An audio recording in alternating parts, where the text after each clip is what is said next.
За засны орныхондоо энэ өдрийн мэндийг шинэ оны 25 оны ерөнхий төлөв байдлыг танилцуулах гэж байна. За энэ хувьд бол та бүгдийн ялангуяа засны орныхны хувьд бол маш сонин чухал бүр маш үндсэн амьдралын үндсэн бүр өөрчлөлт гарна гэж ингэж эсрэл огч яриад байна. За яагаад ямар өөрчлөлт вэ гэж. За тэгэхээр энэ нь ерөнхийдөө 25 он бол маш олон гариг эрхсүүд ялангуяа маш удаан хөдөлж удаан байрлалаа сольдог энэ гариг эрхсүүд таны ер нь байрлалуудаа сольж байгаа учраас ерөнхийдөө бол бүхэл орны хувьд өөрчлөлт орно. Маш том шинжилэл болно гэж яриад байгаа боловч засны орны хувьд бас нэгэн онцгой үйл явдал болж байгаа нь кармин зангилаа гэж сарны байрлал, сарны урд болон хойд огтлцлыг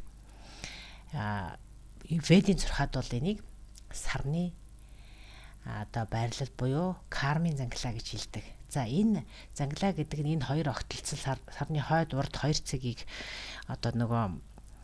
тэнхлэгийн дагуу ингэж эргэж явах явцад давхцаж байгаа энэ цэгийг л сарны хойд урд үзэл буюу хойд урд зангилаа гэдэг. Энийг ведийн зурхад кармин зангилаа гэж хэлдэг. Кармин гэхээр ойлгож байгаа бах тийм ээ.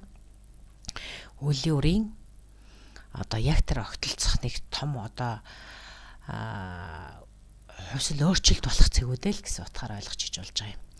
За тэгэхээр энэ кармин зангилаа буюу раху, кето хойд зангилагийн раху урд зангилаа буюу урдх цэгийг кето гэж нэрлэдэг байгаа юм. За энэ өөрчлөлт 1 сарын 12-ноос эхлээд бүтэн 18 сар буюу 1 жил хагас болж иж ингэж энэ огтлцлын цэг байраа сольдгийм байна л да. Тэгэхээр загсны ордны 1-р гэрт болж байгаа юм. Тийм болохоор энэ бол бүрэн өөрчлөлт, шинжилэлтэд орох ийм сонирхолтой цаг үе болж байгаа ирж байгаа юм байна. 1.5 жил гэхээр 26 оны 7 сар хүртэл гэсэн үг. Энэ том өөрчлөлт шин.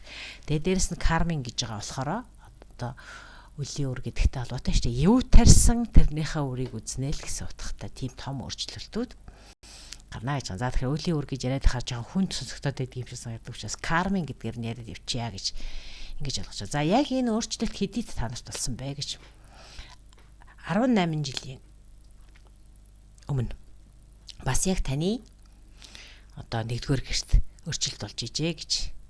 Тэгэхээр 18 жилийн өмнө танд ямар том өөрчлөлт гарсан бэ гэдгийг эргэж харах боломжтой бол энэ бас энэ жилийн эх жил 1 жил хагасын дотор болох өөрчлөлт шинжилтүүдийг бас таамаглаж мэдэх боломжтой. Тэгэхээр ямар ч өөрчлөлт шинжилт гэдэг үйл бол заавал хичнээн хэцүү байсан ч гэсэн ямар ч байсан дандаа дээд шатанд давтагдж ядгаа гэж үздэг учраас 18 жилийн өмнө болсон тэр өөрчлөлт шинжил дахиад арай дээд илүү шат агсан төвшөнд давтагдах нэ гэж ингэж ойлгочих болох юм байна. Тэгэхээр энэ кармин зангилаа буюу хойд урд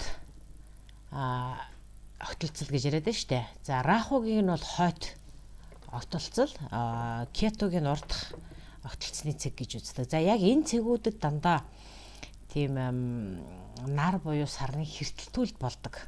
Ерөнхийдөө бол ведийн зурхад энэ бүхнийг бол нэлээд том өөрчлөлтүүд мэдээж өөрчлөлт гэж хэлэхээр бол бүгдэнд над жаргалтай сайн өөрчлөлт болно гэж байхгүй шүү дээ. Тийм учраас зарим нэгэн хүнд хэтэрхий хэцүү өвдөлттэй тийм өөрчлөлтүүд бас гарч болно тийм ээ.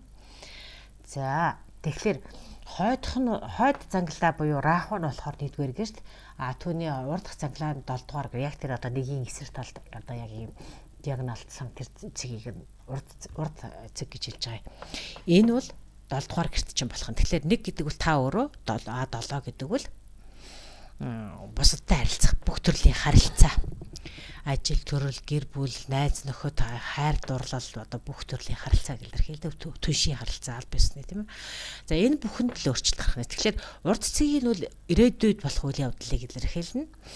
Хойд цэг раху нь болохоор өнгөрсөнд гэдэг санагдаж байна тий. Өнгөрсөнд. За тэгэхээр Энэ үед энэ одоо харилцаануудад ямар нэгэн өөрчлөлт гарна. За зарим нэгэнд нь бол одоо азтай уучрал тохиогоод одоо азтай уучрал тохиогоод одоо жишээлбэл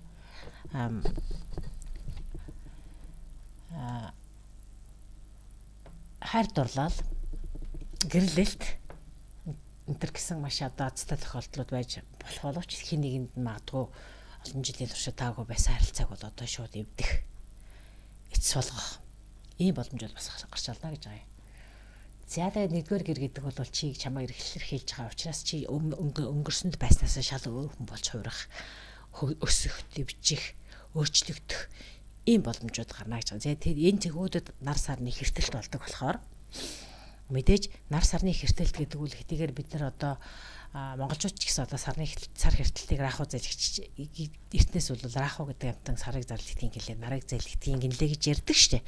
Тэгэхээр энэ бүх өөрчлөлтүүд бол хүн төрлөختөнд хүний амьдралд бас тодорхой хэмжээнд өөрчлөлт орж байдаг. Гэхдээ ялангуяа энэ таны нэгдүгээр гэрт оржилж байгаа бол таны одоо өөрийгөө энэ ертөнцийн энэ дэлхий дээр амьдрах гэж ирсний утга учир яаж та өөрийгөө илэрхийлэх юм, хэн болж харагдах ёстой юм, хэн болохыг зорж байгаа энэ бүхэнд чинь өөрчлөлт орно л гэсэн утгаар ер нь ойлгочих болно. Хамгийн гол цэгэн одоо нэгдүгээр цэг дээр танаад ирж байгаа учраас энэ талаар арай илүү ингэж тайлбарлаж байгаа хэрэг юм аа. За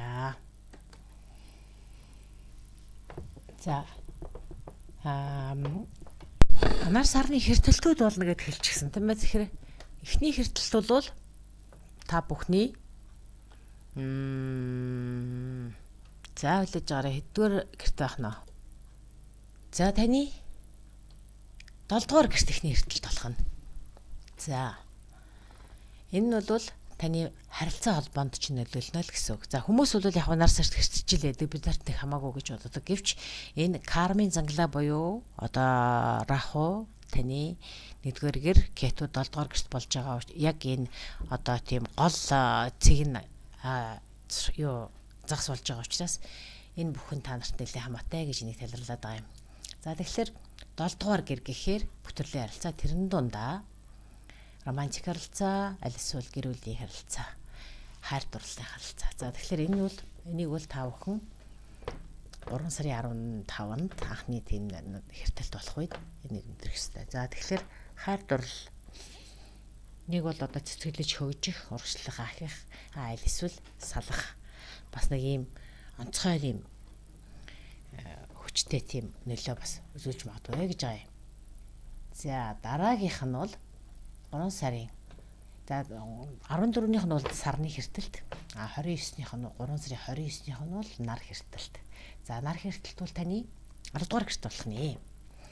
За 10 дугаар гэр гэхээрээ мэдээж ажил алба, амжилт ололтыг чинь илэрхийлдэг ийм гэр. Тэгэхээр энд нар хэртэлт болж байгаа болохоор энд таны карьер буюу албан тушаалын байдалд өөрчлөлт орох ийм бүрэн магадлалтай гэж. За энэ бүхний хэрвээ одоо жишээлбэл ажил төрөл эрхэлдэггүй ч юм уу иймэрхүү хүмүүс байх юм бол одоо бусдад харилцаа.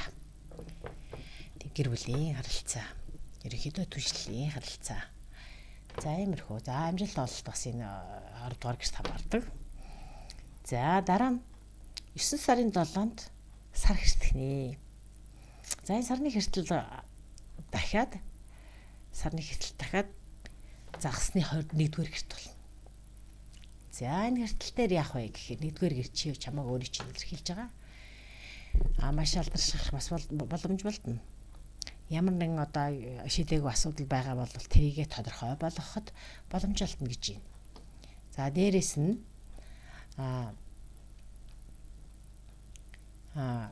өөрийгөө илэрхийлэх. Чи хэн юм бэ гэдгийг илэрхийлэх энэ боломжууд шал өөрөөр харуулах. Гадаад өнгөтөрхөөс хавуулаад дотоод одоо жишээлбэл үзэл бодол. Энэ бүхэнд чинь өөрчлөлт орноо. Сар хэртэлтийн нөлөөгөөр. Нар сарын хэртэлтэй. За 9 сарын 25-нд ер нь бол нар сар 2-ын хэртэлтэй дандаа ингэж хоорондоо 14 хоногийн зайтай болоод идэг. Жишээлбэл 9 сарын 7-нд сар хэртсэн байхад 21-нд нар хэртэж байгаа шүү дээ. За энэ нар сарны хэртэлтийн хоорондын үеийг бол дандаа коридор үе гэж хэлдэг. Яг ийм хонгол гарч штэ. Тэгэхээр энэ хооронд бол ерөнхийдөө энэ хэртэлтийн хооронд бол ер нь нэлээд тийм боломжтой байх хэрэгтэй. Зөвхөн зах зээл төгөө маш олон ерөнхийдөө дэлхийн хүмүүсийн амьдралд маш олон үйл явдлууд болдог шүү гэж ингэж астрологчид сануулад байдгийг. За 29 сарын 21-нд нь болохоор таны 7 дугаар гэрт болох юм байна. За дахиад нөгөө 3 сарын 11-нд 14-нд 7 дугаар гэрт сар хэртчихсэн бол одоо 9 сарын 21-нд 7 дугаар гэрт чинь нар хэртэж байна. Бүх төрлийн харилцааны асуудал. Ерөнхийдөө л би хинбэ гэсэн нэгдүгээр асуудал, хоёрдугаарт чи бусдтай хэрхэн харилцдаг, хэрхэн хамтарч ажилладаг, хэрхэн одоо хайр дурлал болоод гэр бүлийн төшийн харилцаануудыг яаж зохицуулдаг гэдэгт чинь л энэ өөрчлөлт ороод явна гэж байгаа юм. За цаашлаад 3 сарын 31-ээс 10 сарын 23-ны хооронд бол Нептун гараг. За Нептун гараг гэдэг маш удаан хөдөлгөөнтэй гараг. Энэ гараг таны 2 дугаар гэрт орох нэ. За тэгээд 2 дугаар гэрт ороод за мэдээж энэ хооронд бол бас 1-р гэр октябрь буюу одоо 10 дугаар сараас 1-р гэрлөө дахин нааш цаашаа 4 сарын туршид нааш цаашаа ингэж шилжилт хөдөлгөөн явагдаж байгаад 26 оноос эхлээд бүтэн 14 жилийн туршид таны 2 дугаар гэрт байрлана л гэсэн. За тэгэхээр Нептун гэдэг гариг бол хязгааргүй одоо тийм далай, тэнгис одоо тийм энтер гэсэн утгыг бас илэрхийлт юм байна л да. Тийм болохоор энд бол одоо мөнгө 2 дугаар гэдэг чинь мөнгө санхүүгийн гэр тийм ээ. Тэгэхээр чин бол дээрэс нь бас далай тэнгис хязгааргүй боломж эрх чөлөө уран бүтээл энтрийг илэрхийлэхээс гадна бас ямар нэгэн нөхцөл болзол шаардахгүйгээр одоо хайрладаг. Одоо чин үнэнч хайр гэж байдаг штэ. Тийм хайр дурлалыг бас Нептун гарыг илэрхийлдэг юм байна. За тэгэхээр хайр дурлалын асуудлыг бас шийдэхэд одоо сайн үеиг нь л дээ. Мэдээж хэрвээ энэ одоо хайр тантай учирсан хайр дурлал хэрвээ тийм одоо таатай биш байсан бол энэ асуудал бас нэг тийшээ шийдэгдэн тэ.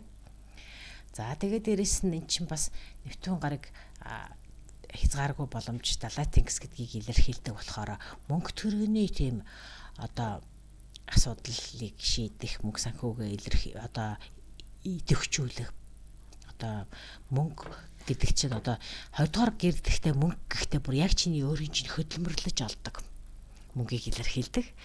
Тэгэхээр одоо хинэг ажил хийдэг болвол тэр одоо цалин мөнгө гэдэг энэ асуудлуудад их шийдэх маш их тийм олон боломж гааруу тийм боломжууд гарч ирнэ гэж ингэж бас үзэж байгаа юм байна.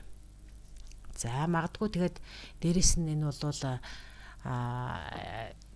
Нептун гарыг бас одоо төсөөлөл одоо ихтгэл үнэмшил энтрийг бас ингээд илэрхийлдэг болохоор энд бас одоо сэтгэл судлалын талын асуудал, далд мэдлэг, сэтгэл зүйн одоо нууц тийм мэдлэг гэх юм уу? Тийм утга учрыг нь хайх ийм боломж олтно гэж байна. За тэгээд мэдээж энэ таны 1-р гэрлөө бас нааш цааш шилжээд яваад байгаа учраас та өөрийнхөө үнцийг өөрийнхөө энэ амьдралын одоо үнцнийг дахин эргэж харах ийм боломжууд бас олдох юм байна. За дараагийнх нь нэг чухал том гараг бол Сатурн буюу Санчир гараг. За Санчир гараг бол 5 сарын 26-наас эхлээд эх оны 26 оны 9 сар хүртэл таны 2 дугаар гэрт байрлана. Бас дахиад Нептун гарыг таны 2 дугаар гэрт байрласан чинь хажуугаар нь Санчир гараг буюу Санчир гараг Сатурн гэдэг таны 2 дугаар гэрт байлж. За тэгэхээр ингээд олон гаригууд нэг гэрт ингэж зэрэг байрлана гэдэг бол тухайн ордны тухайн гэрийн одоо үйл явдлыг илүү идэвхжүүлдэг л гэж хэлдэг. Тийм болохоор таны мөнгө санхүү 2 дугаар гэр бол таны мөнгө санхүү гэсэн штэ. За энэ гэрт бол Сатурн гарыг 2.5 жил байрладаг юм. За бараг л 3 жил. Тэгэхээр энд бол таны мөнгө санхүүгийн асуудал нэлээд хүчтэй тавигдаж эхэлнэ. Тэгэхээр одоо санчир гараг гэхээр бас та ингээд санчир гарагийг тийм хариуцлага, хууль дүрмийг сахиж одоо мөрдөх санхүүгийн хувьд бол одоо маш их тийм сахилгуудтай байх энэ шаардна гэлээ санчир гаргийнхаа нөлөөгөөр та хариуцлага хүлээх ёстой. Санхүүгийн болон одоо бизнесийн төлөвлөгөө энтертэй. Ерөнхийдөө бол одоо тийм насан турсан ухаалаг ийм шийдвэр гаргахыг л одоо шаардна гэнэлтэй санчир гарагийн нөлөө шүү. За тэгээд дээрэс нь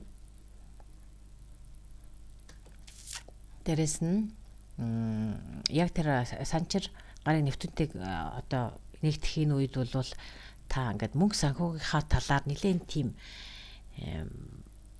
мэдлэгтэйгээр хандах хэрэгтэй шүү гэж байна. Тэгээд санхүүгийн одоо шал өөр төвшөнд хүрэх юм гээд тийм боломж маш ихээр нэгдэж байгаа боловч одоо бас их боломжтой байх тал бас их чухлаар тавигдана гэнэлтэй. Ер нь л энэ үеийн хүртэл одоо танд орж иж исэн мөнгө та хэрхэн одоо мөнгө олж исэн бэ гэж. Энэ бол хамаагүй өөрөөр шал өөрөөр. Одоо зөвхөн одоо цалин гэдэг л таны хувьд мөнгө байсан бол энэс өөр маш олон боломжууд нэгднэ л гэж байгаа юм. За дараагийн нэг том гараг бол том нөлөө үзүүлэх гараг бол уран гараг. За уран гараг мөн л одоо маш удаан байрлаа сольдог. Тэгэхээр энэ гараг таны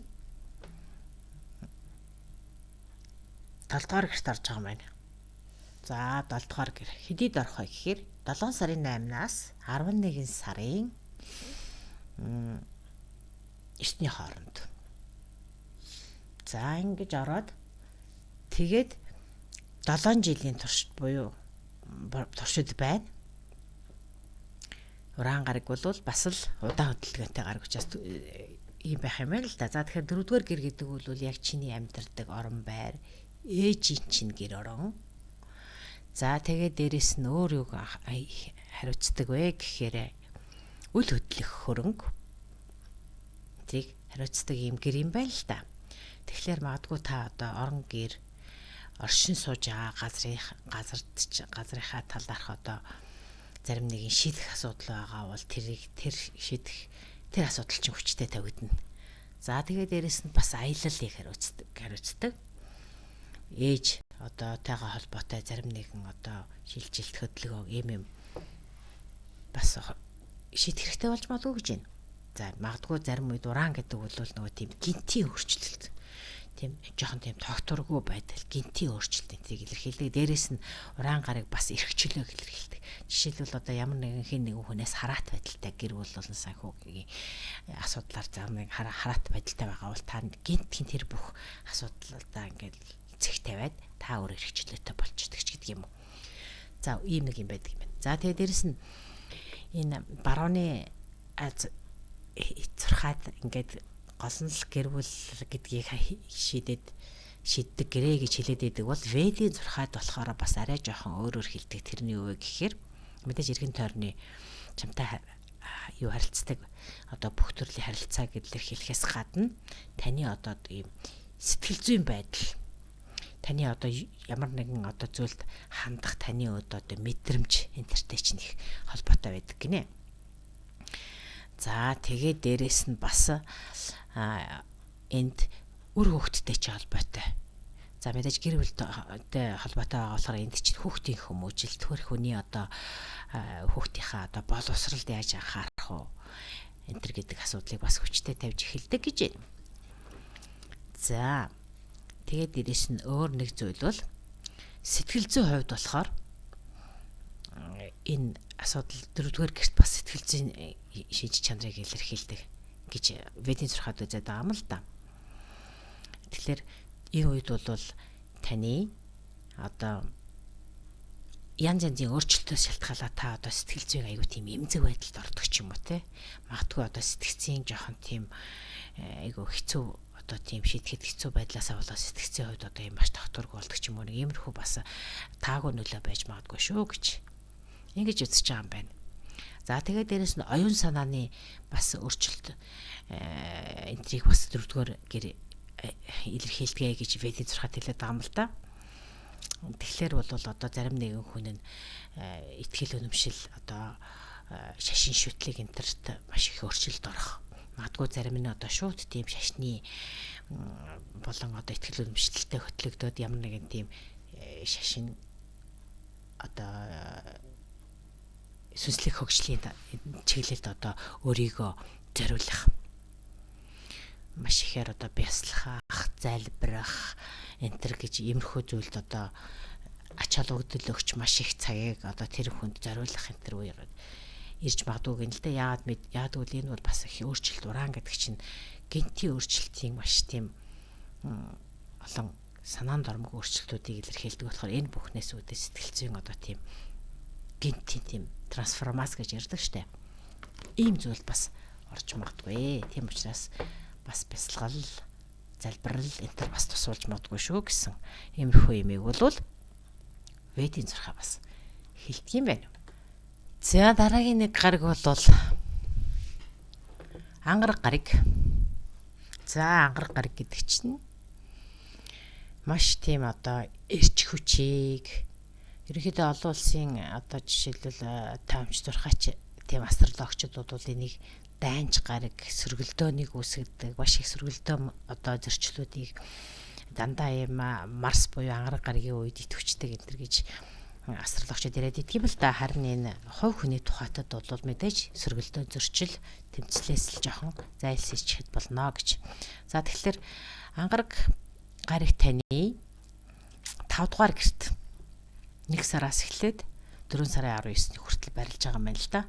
Гэхдээ ангараг гараг маань өнгөрсөн оны буюу 12-с өнгөрсөн 12 дугаар сарын 6-наас эхлээд одоо энэ оны 2 сарын 24-ний хүртэл бол ретро хөдөлгөөнд байгаа. Ухрах хөдөлгөөнд байгаа. За тэгэхээр ретро хөдөлгөөнд байхад бол мэдээж одоо Марс гарагийн одоо нөлөөнд орох зарим нэгэн одоо тийм үйл ажиллагаануудыг эргэж одоо шилбэл мөнгө төргөн дээр бол одоо зарлага орлогоо хянах тийм ээ. Гэх мэт одоо босод урд нь хийж үлдсэн бүх одоо идэвхтэй үйл ажиллагаанаас холбоотой зарим нэгэн үйл явдлуудыг бол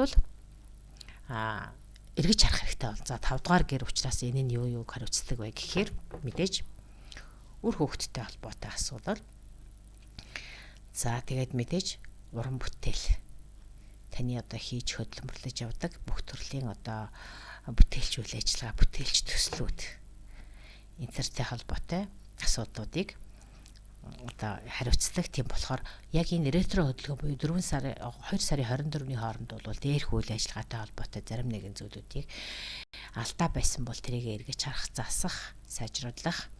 За тэгээд жишнэр төлөвлөж исэн бол энэ асуудлууд жоох нэлээд удаашрах хандлагатай байдаг гэж үздэг. За тэрнээс хойш 2 сарын 24-өөс хойш бол 5 дугаар гэртээ одоо урагшлах хөдөлгөөнд орно. За 5 дугаар гэр өөр бас нэг одоо Ведийн зурхад нэг арай өөрөөр хэлдэг нь хайр дурлал, гоо үзэсгэлэн одоо тэгээд дээрэс нь мөнгө төрөг гэж ярьдаг. Боловч бас нэг сонирхолтой зүйл нь бол 5 дугаар гэрийг Ведийн зурхад бол бас шашин, итгэл үнэмшил энтертэй бас холбож явдаг юм байна л да. Энэ тохиолдолд бол та энэ одоо итгэл үнэмшилтэй хөтлөгдөөд одоо бусдад одоо тийм бусдыг дагуулах, бусдад одоо өөрсдийн итгэл үнэмшлийг нь одоо улам одоо бэхжүүлэхэд чиглэсэн одоо тийм яриач гэх юм уу одоо лекц тиймэрхүү зүйлийг одоо илүү үйл ажиллагаагаа идэвхжүүлэх энэ төр тийм боломж олддог гэж байна. За дээрэс нь энэ 5 дугаар гэр болохоор бас бага хэмжээний Плутон болохоор их хэмжээний мөнгө гэж хэлдэг. Харин 5 дугаар гэртээ холбогдохоороо бас энэ бага хэмжээний мөнгөтэй холбогддог юм байна л да. За тэгэхээр энд болохоор бас мөнгө төрхтэй холбоотой асуудлууд хэрвээ мөнгийг одоо эргэлтүүлэх тийм ээ одоо мөнгө өсгөх энэ төр үйл ажиллагаа энэ төр явуулж байгаа бол Марс гарагийн нөлөөгөөр ийм хэм үйл ажиллагаа явуулж байгаа бол харин эритро хөдөлгөөн юу жоохон болгоомжтой байх хэрэгтэй л гэсэн ийм сануулгыг хэлдэг юм байна. За магадгүй одоо энэ үед Марс гарагийн нөлөөгөөр одоо ийм үйл ажиллагаа явуулж явцад одоо зарим нэгэн одоо өөрийгөө эрч хүчээ сайжруулах илүү одоо эрч хүчтэйгээр бүтээлч үйл ажиллагаагаа илүү идэвхжүүлэх энэ төр иймэрхүү боломж тохионоо гэсэн байна. За дараагийнхан гариг бол цолмон гариг. Цолмон гариг бол хайр дурлалыг илэрхийлдэг. За энэ таны 1-р гэрт байгаа юм байна. 2-р сарын 5-наас эхлээд 3 сарын 2 сарын 1 сараас эхлээд 2 сарын 5 хүртэл дараа нь 2-р гэрлүүд нааштай шилжиж явж байгаад 3 сарын 28-наас 5 сарын 1-ний хүртэл. За ингээд энэ гэр мэдээж 1-р гэр гэхээр та өөрийнхөө одоо нийгэмд эзлэх байр суурилдоо түүнийхээ одоо үн цэнийг дахиж үнэлэх эргэж харах энэ үе гарч ирж магадгүй гэж байна. За тэгээд дээрэс нь бас энэ цолмон гариг бас 3 сарын 2-оос 4 сарын 13-ны хооронд ретро хөдөлгөөнд орж байгаа. За нэг өдөр одоо гэрүүдэд ингэж нааш цаашаа шилжиж явж ин гэж хэлсэн шүү дээ. Гэтэл яг 3 сарын 2-оос 4 сарын 13-ны хооронд бол ретро хөдөлгөөн 20-р гэрт орж иж байгаа учраас энэ чинь мөнгө санхүүлагч биш болгогдож байгаа. Тийм учраас одоо том хэмжээний одоо тийм одоо худалдан авалт хийх энтрийг бас жоохон хойш тавьсан дээр. За дээрэс нь цалман гариг бол хайр дурлалыг илэрхийлдэг. Тэгэхээр хайр дурлалын харилцаа хэдийгээр одоо сайхан нааштай байгаа ч гэсэн яг ретро хөдөлгөөний үед бол гэрлэх тааламжгүй шүү. Тийм учраас энэ зүйлийг бас жоохон ретро хөдөлгөөн дууссан үе чийдэрэ гэж зөвлөж байгаа юм байна.